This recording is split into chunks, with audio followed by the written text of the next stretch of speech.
नमस्कार मित्रांनो. तर पोलीस भरतीला येणारा अत्यंत महत्त्वाचा क्वेश्चन तो म्हणजे की राष्ट्रपती. तर आपण चला या व्हिडिओमध्ये राष्ट्रपतीबद्दल सगळी माहिती यावेळी व्हिडिओमध्ये बघून घेऊ. तर राष्ट्रपती हे पद ब्रिटनकडून घेतलेलं आहे. जसं ब्रिटनमध्ये फक्त नावासाठी राजा म्हणून ठरवलेलं आहे, तसं भारतामध्ये राष्ट्रपती हे फक्त नावापुरतं पद आहे. तर राष्ट्रपतीचं कलम 52 ते 61 याच्यामध्ये चर्चा केलेली आहे. तर राष्ट्रपतीचं मेन कलम हे 52. याच्यासाठी एक ट्रिक आहे, पकानी कोका दुआ दशम. म्हणजे मध्ये पद कलम 52, का कलम 53 त्याच्यामध्ये कार्यपालिका प्रधान म्हणजे जो राष्ट्रपती हा कार्यपालिकेचा प्रधान असतो. परत नी मध्ये निर्वाचन कलम 54 मध्ये दिलेलं आहे. नंतर को म्हणजे कलम 55 मध्ये राष्ट्रपतीसाठी जो कोटा आहे तो दिलेला आहे. नंतर कलम 56 मध्ये राष्ट्रपतीचा कार्यकाळ दिलेला आहे.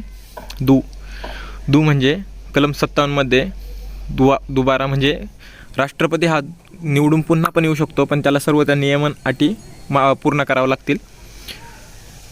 नंतर आचं काय कलम 58 योग्यता. राष्ट्रपतीसाठी 35 वर्ष वय असणं गरजेचं आहे, तो भारताचा नागरिक असला पाहिजे. त्यानंतर द म्हणजे दशा. 59 कलममध्ये दशा म्हणजे जसं 58 मध्ये योग्यता सांगितलं काय असायला पाहिजे, तर दशा म्हणजे योग्यता म्हणजे काय असायला पाहिजे आणि दशा म्हणजे काय नसायला पाहिजे. तर त्याला सरकारी नोकरी नसली पाहिजे, तो भारताव्यतिरिक्त बाहेरचा नागरिक नसावा वगैरे असं त्याच्यामध्ये येतं. 60 मध्ये शपथ दिली जाते, राष्ट्रपतीला शपथ दिली जाते. म्हणजे महाभियोग हा कलम 61. याला राष्ट्रपतीला पदावरून दूर करण्यात येतं. आत्तापर्यंत भारतामध्ये एकाही राष्ट्रपतीला महाभियोग लावला गेलेला नाही आहे. तर चला वर्तमानमध्ये राष्ट्रपती कोण आहे ते बघून घेऊ. वर्तमानमध्ये द्रौपदी मुर्मू ह्या राष्ट्रपती आहेत. ह्या 25 जुलै 2022 मध्ये त्यांनी पदाचं ग्रहण केलं, म्हणजे पदावर शपथ घेतली आणि ह्या 15व्या राष्ट्रपती बनलेल्या आहे. ठीक आहे, थँक्यू. व्हिडिओ आवडली तर लाईक आणि सबस्क्राईब करा. थँक्यू.